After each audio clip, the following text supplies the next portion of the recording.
Berbeda dengan wilayah timur. Yang diarahkan itu mungkin yang harus ke kanan dia ke kiri. Dari 3 itu yang di Jakarta itu yang saya pegang. Dan ada salah satu dari pimpinan itu punya prinsip PKL. Perintah, kerjakan, laporkan. Wih, akhirnya ijazah saya ikutkan untuk masuk melamar di PT PLN itu menjadi security.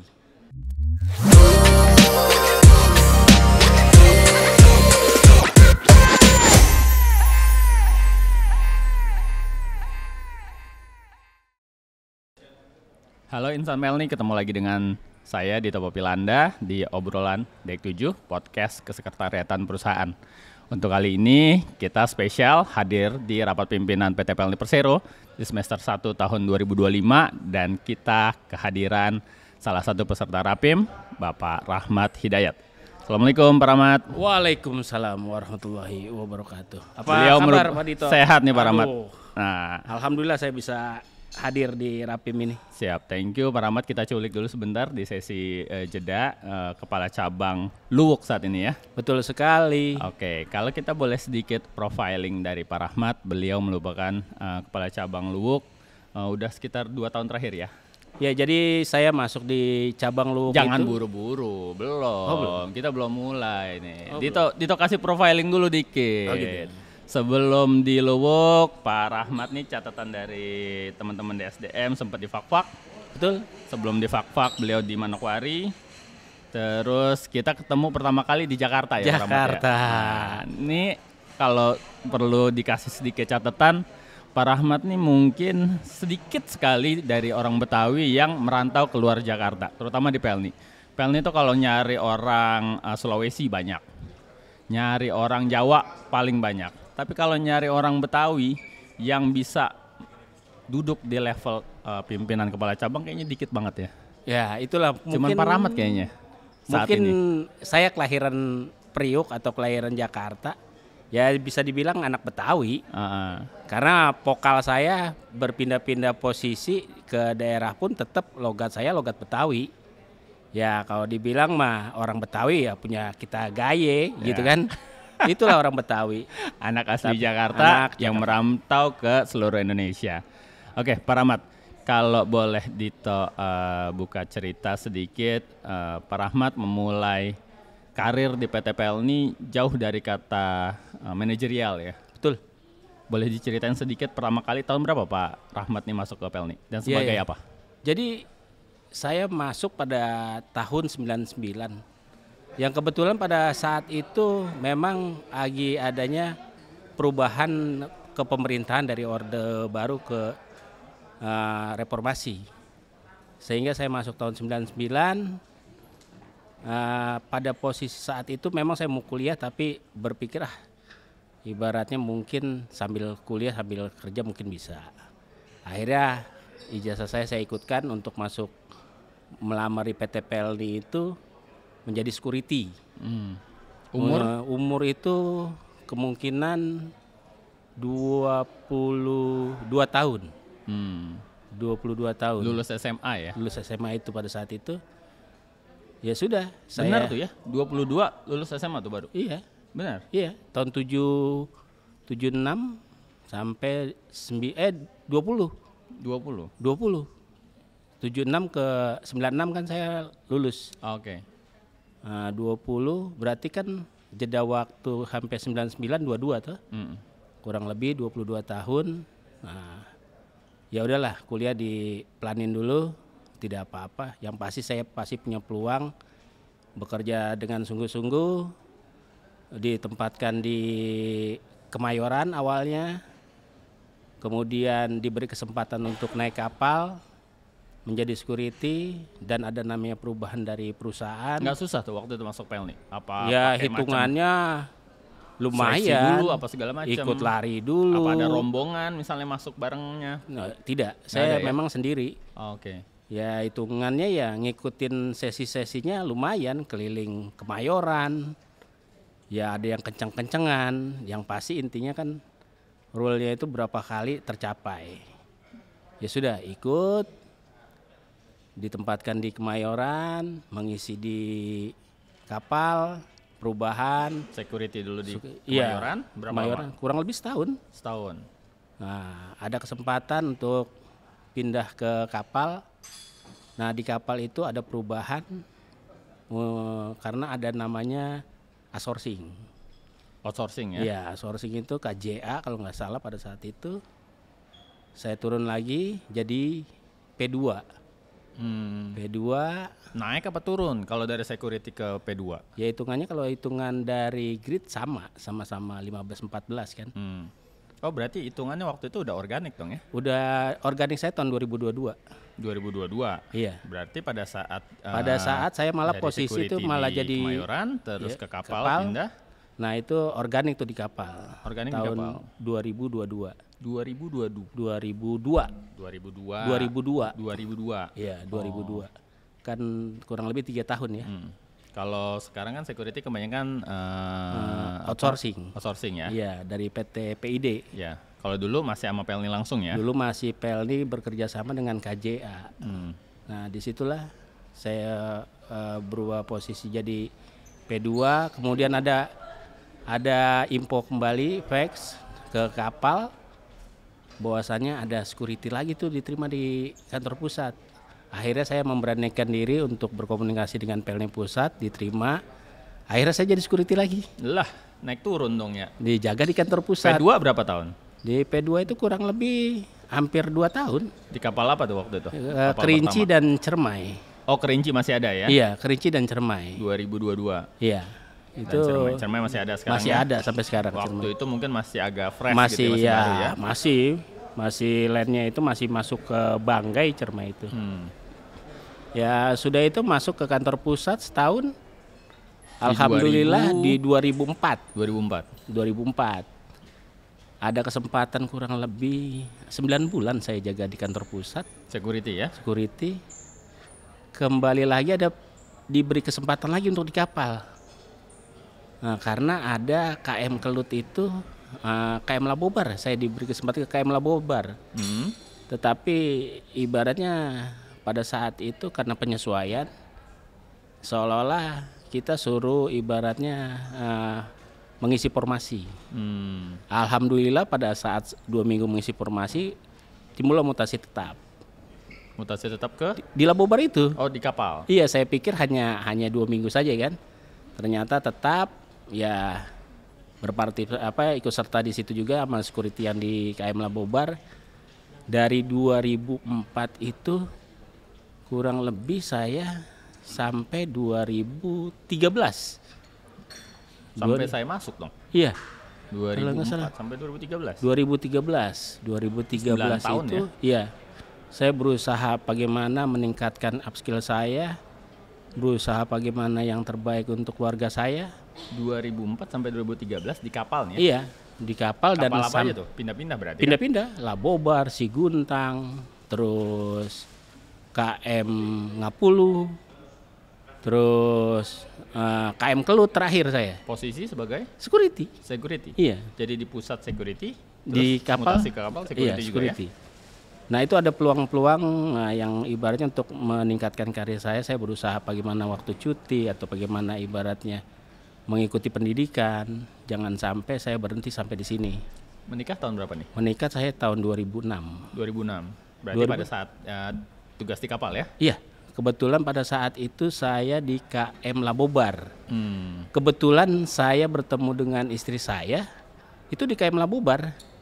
Siapa nih? Orang penumpang apa orang? Penumpang. Oh, penumpang. Nah, oh, itu. Ternyata ada kisah cinta di KM Labobar. Oke. KM Labobar itu ya ada kenangan buat saya karena yang dulunya pacar sekarang jadi istri saya, itu saya bertemu di KM Labobar itu. Dan saya menikah di Nabire.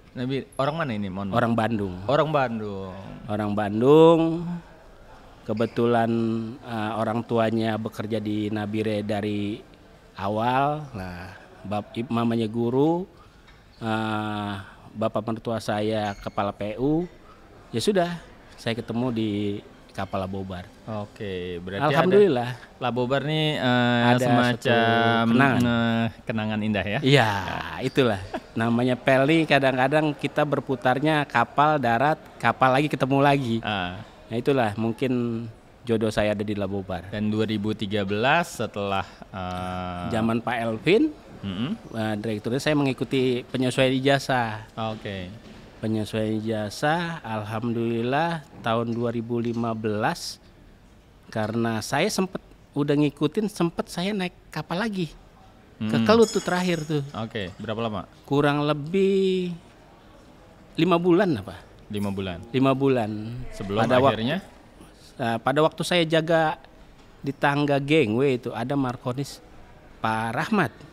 Pak Rahmat NRP-nya berapa? Gitu kan? Markonis itu. Markonis 7720 Pak Nis. Wah, ini yang ada fax-nya. Selamat ya Pak Rahmat, ibaratnya lulus ikut penyesuaian ijazah. Oh. Nah, di situ kabar gembira kan buat saya. Oh, rupanya saya lulus. Nah, tidak lama dapatlah itu pemberitahuan untuk turun dari KM Kelut. Dari KM Kelut itu posisi di Jakarta tuh infonya ya. Di Belawan. Oh, di Belawan. Di Belawan. Di Belawan. Lagi jaga di tangga tuh Pak Markonis tuh ngasih info itu. Akhirnya sampai Jakarta karena berbarengan dengan mutasi. Akhirnya saya turun di Jakarta menunggu penempatan.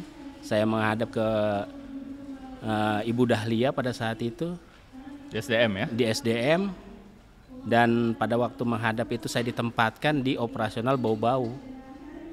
Ya, dalam hal itu saya tidak menolak karena kita biar ditempatkan di mana saja kan harus siap. Karena ini udah ditunggu-tunggu sebenarnya Pak Iya, Rahmat. ini yang saya tunggu. Ya sudahlah, dalam arti walaupun yang berharapnya mungkin dengan adanya perubahan, mungkin saya di Jakarta kah. Ternyata tidak. Akhirnya saya ditempatkan di bau-bau. Untuk pertama kali. Untuk pertama kali. Setelah berubah karir dari Berubah security ya. Yang tadinya saya melihat dari kapal ke darat, setelah saya ditempatkan, saya ibaratnya melayani kapal. Bagaimana caranya sesuai dengan jadwalnya, berangkatnya. Di situ saya banyak belajar. 2000 berapa tuh? 2015. 2015. 2015 kalau nggak salah itu di Kacapnya? bulan April. Kacapnya itu Pak Andi Baharudin. Oh, Pak Andi Baharudin. Iya, Pak Andi Baharudin. Nah, kepala operasinya Pak Junedi Idrus. Ya. Nah, itu. Jadi saya bertemu dengan pimpinan yang Pak Andi Baharudin. Kurang lebih berkumpul sama Pak Andi 1 tahun lah. 1 tahun. Berarti 2016. Berubah lagi, ada datang pimpinan baru Pak Abdullah Entue. Oke. Wah, di situ 2 pimpinan saya dapat. Kemudian setahun lagi berubah Pak Sadikin, Kapten Sadikin. Ya. Ahmad Sadikin. Nah, berarti 3 saya dapat 3 kepala cabang. Alhamdulillah saya ibaratnya mungkin dari nol, tidak mengerti apa-apa, tabrak jalan. Yang penting intinya saya belajar proses pekerjaan itu kan tergantung diri kitanya. Jangan takut salah, berani menghadapi resiko walaupun bukan dalam arti resiko itu besar, bukan. Yang kita tidak tahu, kalau kita takut bertanya, malu, akhirnya kita tidak tahu. Zaman itu memang zamannya masih clearance itu yang manual. Seolah-olah saya bawa tas ransel, dokumen ada di dalam. Pokoknya apa yang permintaan kapal saya penuhi.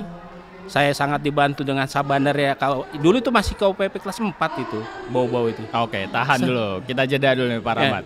Jadi tadi setelah Pak Rahmat cerita banyak tentang karir dia berawal dari pelayan security, dan akhirnya diberikan kesempatan oleh manajemen untuk pindah karir, switch jadi petugas operasi ya. Betul. Dimulai di bau-bau dan sempat mengalami 3 pergantian kepala cabang, dan katanya sih 3 nih angka keberuntungannya Pak Rahmat nih. Seperti apa ceritanya? Kita jeda dulu untuk masuk ke segmen 2.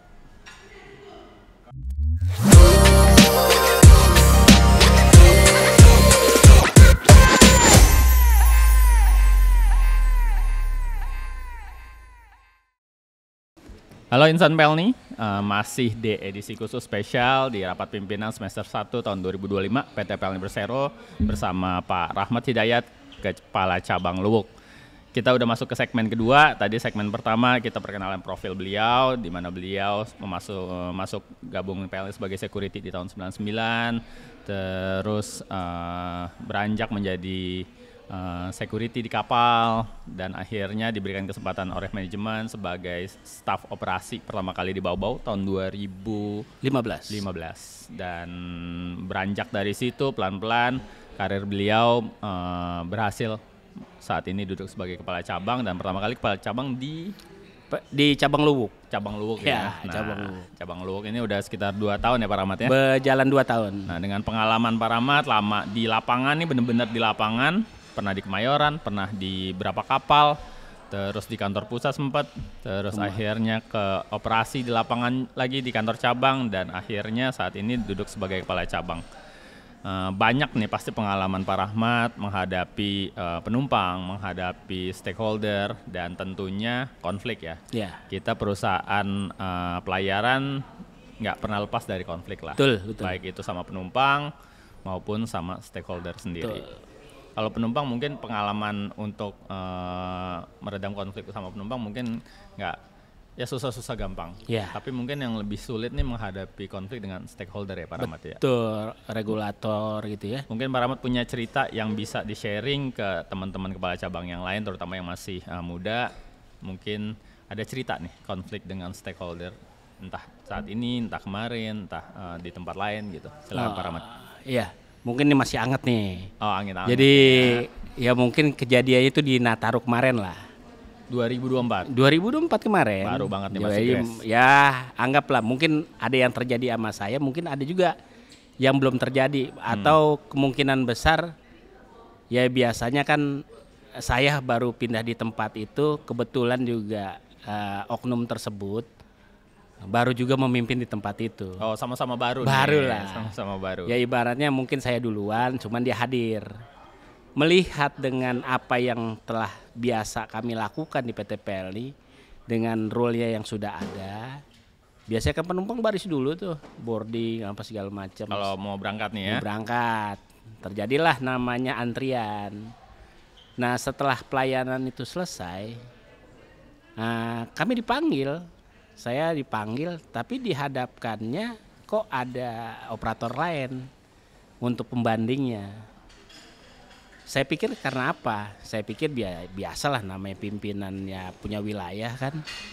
Ternyata ujung-ujungnya kok ada bahasa sampai dibilang saya tidak mau lihat lagi PLN boarding di terminal. Silakan boarding di luar. Lah. Nah, dari situlah saya berpikir, Ini kayak penumpang pesawat suruh boarding di terminal Kampung Rambutan ya? iya. Oh, okay. Sampai saya bilang, nah dari operator yang swasta pun kami sudah ada boarding ini melalui aplikasi. Mohon izin komandan, kami pun proses. Kemungkinan balik ini pun kemungkinan launching.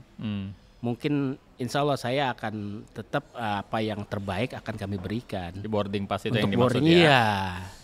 Nah udah itu dia bilang, pokoknya saya tidak mau ada namanya antrian di sini. Seolah-olah orang pada beli tiket. Mohon izin komandan. Kata saya kalau soal namanya hal-hal yang sifatnya tidak ada di tempat lain, mungkin baru di Luwuk inilah dari Sabang sampai Merauke yang tidak ada boarding di terminal. Oke kalau gitu panggil perwira jaga semua. Panggil sama dia. Dipanggil, tujuannya apa saya nggak paham. Ternyata tuh ada ibaratnya mungkin tempat di atas lantai 2-nya itu. Ya sudah sewa di lantai 2. Mohon izin komandan kata saya. Kemarin tidak disewa. Mohon izin lah bantu. Karena biar bagaimanapun kan kami bantu juga. Kapal ibaratnya kan penumpang ada namanya pas pelabuhan. Kan kami bantu juga. Udah all in lah ya. Iya, ibaratnya ada take and give-nya kan. Akhirnya mereda di situ, saya bilang minta surat. Akhirnya dia, kalau yang itu masalah itu Pak Rahmat bener dah. Ini masalah sewa. Maksudnya jangan ini, maksudnya satu-satu diselesaikan. Jangan diacak-acak, ibaratnya nanti timbulnya bahasa ketidaksenangan kan. Kan biar bagaimana kan namanya kita dengan pemangku ibarat wilayah kan harus tetap bergandengan tangan. Harus kelihatan akur lah ya. Iya. Saya yang bikin kaget itu ada operator lain. Yang tadinya nggak ada. Iya, dijadikan justifikasi. Ini begini, kok kamu begini? Iya, Kok iya. ini pakai ini, kok kamu begini? Kan gitu kan, kan nggak boleh. Harusnya kan sistem kami ya sistem kami. Iya, betul. Sistem ya ibaratnya Swasta, operator itu ya silakan. Hmm. Ya seperti jadi bahan pertanyaan hal-hal motor apa naik ke kapal Sabuk Nusantara, saya bilang aturan kami tidak bisa. Tapi kalau saya balikan dengan dia, kan Bapak yang ngatur. Tapi kan nggak boleh saya bilang begitu kan. Betul. Iya kan? Kenapa kapal Sabuk di Pelni tidak boleh? Karena aturan kami memang ibaratnya memang sudah diberikan ibaratnya ultimatum jangan. Ketentuan dari pemerintah iya, juga ya. Iya, tapi kalau swasta didiamkan sama dia silahkan. Bukan wilayah saya. Membuka gitu penugasan juga mereka. Iya. Kapal juga Itulah bukan kapal kadang-kadang pemerintah memang suka tidak suka kita ini kan hadir di tempat itu tujuannya pelayanan, bukannya konflik. Tapi kalau konflik dimulai dari pemangku wilayah, saya hanya butuh surat. Silakan bersurat, nanti saya sampaikan. Kalau dipaksa untuk sewa tempat, silakan buat, nanti saya sampaikan. Permintaan tertulis iya, jangan cuman ibaratnya bahasa saja, itu kan yang nggak baik. Timbulnya nanti hanya kata-kata lagi. Kalau mau, kata dia doang gitu ya. Iya, ya itulah alhamdulillah. Mungkin tujuannya baik, saya bukannya pengen ibaratnya membuat keributan, hanya konfirmasi dan yang terbaik untuk Pelni. Tujuannya kan kita hadir tadi yang saya bilang pelayanan. Hadir di suatu tempat itu pelayanan. Ada namanya pemangku ya sebagai penguat, sebagai bahwasannya kita hadir ini ada aturannya. Itu saja. Berapa penumpang sih sekali embarkasi di Bekasi? Kalau untuk di Luwuk, Rata-rata. di Longkabila itu antara 300 lah. 300 Kalau ya? Sabuk pada saat kemarin tuh hampir mendekati 400. Sabuk. Iya. Waduh. Itu. Ya, Lebih mungkin rame daripada yang tipe iya 1000 ya. itu karena kan antar wilayahnya kan antar pulaunya lebih dekat. Dan dari pelayanannya pun lebih murah kan. Ya. Karena masyarakat pun asik ke Gorontalo lebih murah pakai itu. Mungkin kalau pakai Tilong ya wajar lah. Itu kan disediakan oleh pemerintah. Tinggal penumpangnya memilih mana yang dia mau untuk ambil tiketnya. Itulah ya seneng sih. Senengnya ya rupanya bahasa keras itu kalau kita cerna jangan cepat-cepat emosi. Rupanya keras itu bukannya marah. Keras itu rupanya dia menutupi. Wah ini kayaknya kita perlu cari PMBP. Cari jalan lain. Cari ya? jalan lain. Oke. Tapi yang penting tidak konflik terbuka Nah ya. iya. Jadi sebagai pimpinan kita harus pintar-pintar ngelola konflik ya. Iya. Apalagi itu penting. ini stakeholder kan. Iya, itu penting. Salah-salah dikit kapal kita nggak boleh sandar. Iya, itu penting. Penting. Lebih baik mengalah dalam aturan. Mengalah dalam aturan. Iya, mengalah dalam aturan. Kalau kita melawan di aturannya kan salah. Oke. Itu. Apalagi kalau kenapa-napa kita juga butuh dia kan. Pasti. Pasti. Itu. Pasti. Kalau Pak Rahmat sendiri melihat karakter penumpang di Luwuk sama di Jakarta, atau pernah di Timur nggak sih? Oh pernah. Di Fakfak kan ya? Pernah di Pakpak, pernah di Manokwari. Manokwari itu. Berarti kan Pak Rahmat pernah di Barat, pernah di Tengah, pernah di ya, Timur nih ya? Udah ngerasain lah. Namanya Tengah, Barat, Timur. Ya. Kalau di Luwuk sendiri gimana karakter? Kalau di penumpangnya? Luwuk sendiri karena wilayah Tengah itu kategorinya bagi saya dan teman-teman rekan operasi cukup diarahkan tuh cukup mengerti. Berbeda dengan wilayah Timur yang diarahkan itu mungkin yang harus ke kanan dia ke kiri. Tapi kalau untuk di Salah Tengah belok. Barat, nah kanan. Kanan-kanan. Ya, tapi kalau yang di Timur kanan ke kiri. Harus 2 kali 3 kali mungkin ngingetin ya. kita harus sering-sering bersabar dan sering-sering mengingatkan. Ya bekerja kan sebetulnya dasarnya kan pertama yang kita bawa kan intinya kan apa yang baik dan hasilnya pun akan baik. Bukan kita ibaratnya marah terus dia nggak terima nanti kita timbulnya dendam atau dia yang malah dendam sama kita. Itu kan kebalik. Kadang-kadang itu sudah melayani sebaik-baiknya. Kadang-kadang ada teman-teman yang sampai begadang kan. Saking lamanya dia menunggu penumpang itu, ya harus sabar. Kalau kebawa emosi terus Oh nggak jangan, kelar-kelar ya. jangan. Ya mungkin Betawi banyak-banyak sabar deh lu, gitu kan. Kalau sama tim nih, Pak Rahmat kan benar-benar pernah memulai karir dari bawah banget gitu. Dan sekarang udah di posisi pimpinan nih. Gimana Pak Rahmat melihat mengelola SDM lah ya, Ya, supaya tim tuh terjaga kekompakannya? ya kebetulan saya juga S1 saya kan manajemen kan, S2 saya juga manajemen. Ya jadi saya cukup ke teman-teman saya yang di bawah. Pengalaman ini selalu saya sharing, saya kasih tahu. Jangan patah semangat, tetap belajar. Karena ke depan itu Anda itu saya pun tidak tahu. Karena Anda sendiri yang akan mengukir, pantaskan diri Anda untuk di depannya.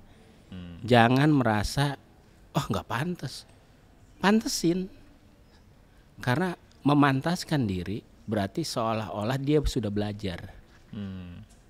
Belajarlah sepertinya mungkin saya belum kepala operasi. Belajar seperti kepala operasi, bukan mengambil keputusannya, belajar. Belajar ilmunya. Kalau kita tidak dekat dengan kepala operasi, bagaimana kita tahu Ilmunya ya. ilmunya? Makanya Ya, pantesin kita. Mungkin saya dengan bimbingan-bimbingan yang tadi, yang saya seperti awalnya, yang awal di bau-bau kan saya kepala operasi, kepala urusan sama operasi satu, cuma bertiga. Borongan ya. Iya, sedangkan di Bobo itu saya banyak. Kalau dibilang mungkin di TNI mungkin lembah tidar itu. Di bawah ya. Iya, tempat saya belajar.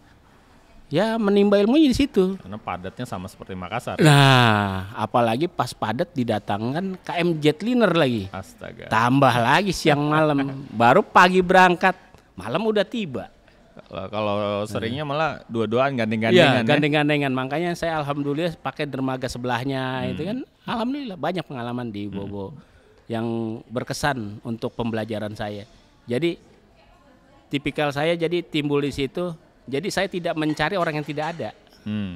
Saya lebih baik bekerja dengan apa yang ada di tempat saya. Oke. Jadi itulah yang saya bilang maksud. Nah, jadi misalnya ada satu anggota saya telat atau apa, lebih baik saya nggak ada. Nah ini ada, udah saya ibaratnya bikin multi dia, karena udah pernah saya coach, saya keajarin, sehingga sama-sama lari lah. Jadi kalau berpikir yang nggak ada nanti nggak selesai itu. Jadi daripada mengeluhkan kondisi kekurangan, Iya, mendingan memaksimalkan yang udah yang diterima sudah ya. ada, iya. Siap. Baik. Gitu. Pak Rahmat, kita jeda dulu di sesi 2, kita nanti akan lanjut ke sesi 3. Kita akan masuk ke sesi penutup sebelum Pak Rahmat lanjut untuk Rapim.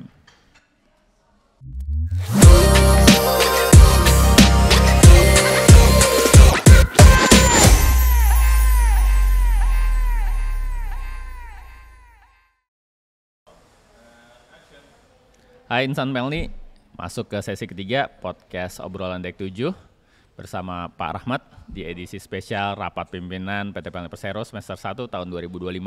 Tadi kita udah segmen pertama ngebahas sedikit tentang profil Pak Rahmat.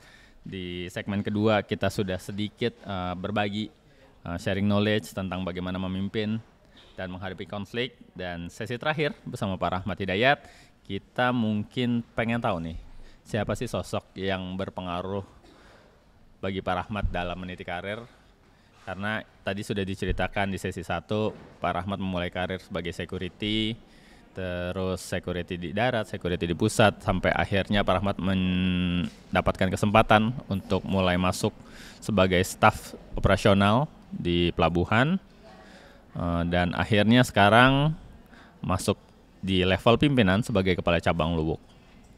Ya, jadi kalau yang mungkin melihat Pelni itu pertama saya mungkin melihat dari abang kandung saya, Ending Wahyudin almarhum, itu yang mungkin saya terbawa oleh ininya masuk ke Pelni.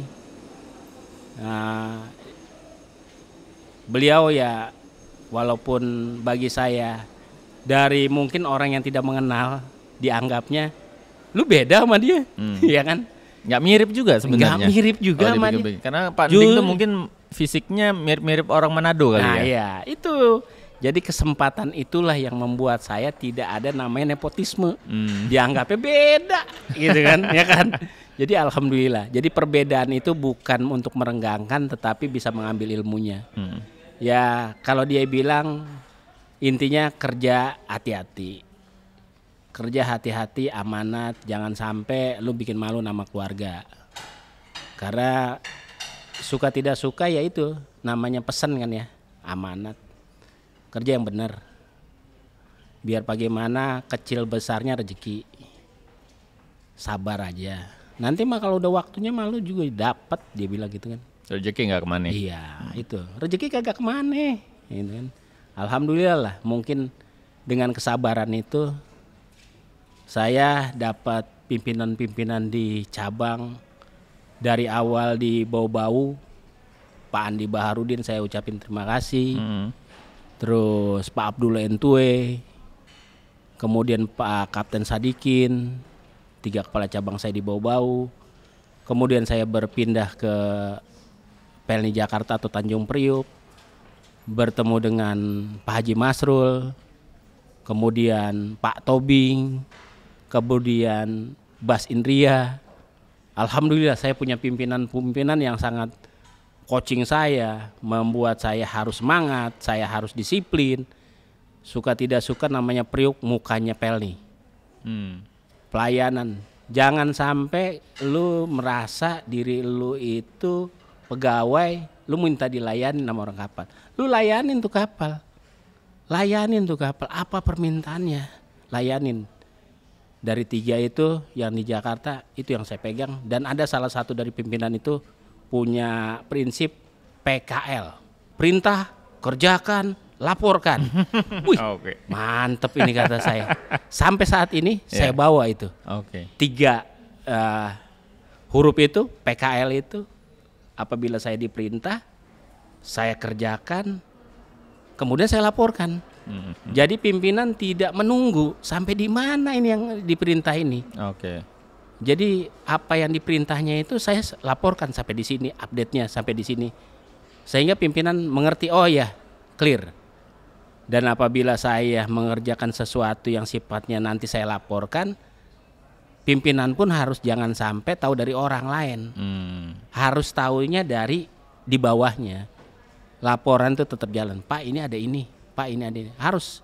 Jangan sampai pas ditanya pimpinan, kok saya sendiri pimpinan enggak tahu, kan kasihan. Iya.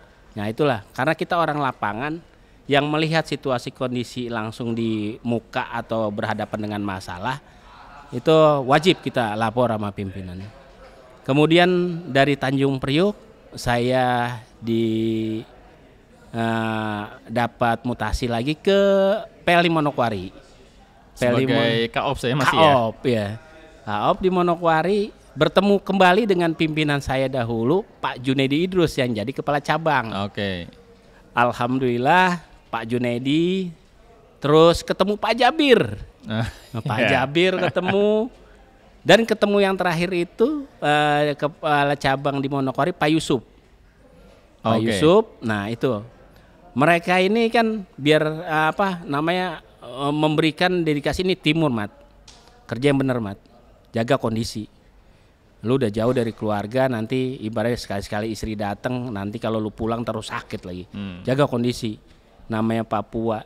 Dan saya pesan kepada teman-teman, hindarin apabila bekerja, jangan minum. Jangan minum minuman beralkohol. Suka tidak suka, namanya pelayanan. Kita harus dalam keadaan prima, sehat. Jangan sampai keluar bau-bau yang bagi penumpang kok petugas minum.